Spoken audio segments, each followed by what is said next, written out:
ইরানের parliament speaker Mohammad বাঘের Ghalibaf বলেছেন, দেশের সশস্ত্র বাহিনী যে কোনো আগ্রাসনের জবাব দিতে সম্পূর্ণ প্রস্তুত এবং শত্রুপক্ষকে কঠোর প্রতিক্রিয়ার মুখোমুখি হতে হবে।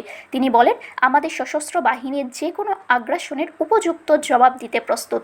ভুল কৌশল ও ভুল সিদ্ধান্ত সবসময় ভুল ফলাফলই বয়ে আনে। পুরো বিশ্বই এটা বুঝে গেছে। আমরা সব ধরনের পরিস্থিতির জন্য প্রস্তুত, তারা বিস্মিত হবে। তারা তার এই বক্তব্য এমন সময় এসেছে যখন ইরান যুক্তরাষ্ট্র ও ইসরায়েলের সঙ্গে চলমান উত্তেজনার মধ্যে কৌশলগত ধৈর্য ও সর্বোচ্চ প্রস্তুতির নীতি বজায় রাখছে বলে দাবি করা হচ্ছে।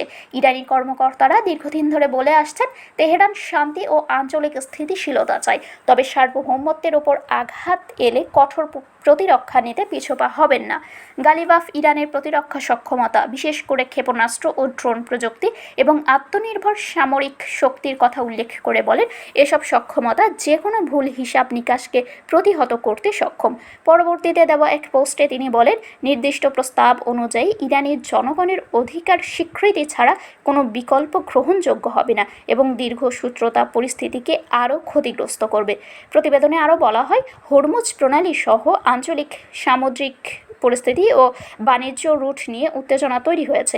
তবে এসব বিষয়ে বিভিন্ন পক্ষের বক্তব্য থাকায় পরিস্থিতি নিয়ে স্বতন্ত্রভাবে যাচাই করা তথ্য ভিন্ন হতে পারে। শারমিন শিমু, বরেন্দ্র টেলিভিশন।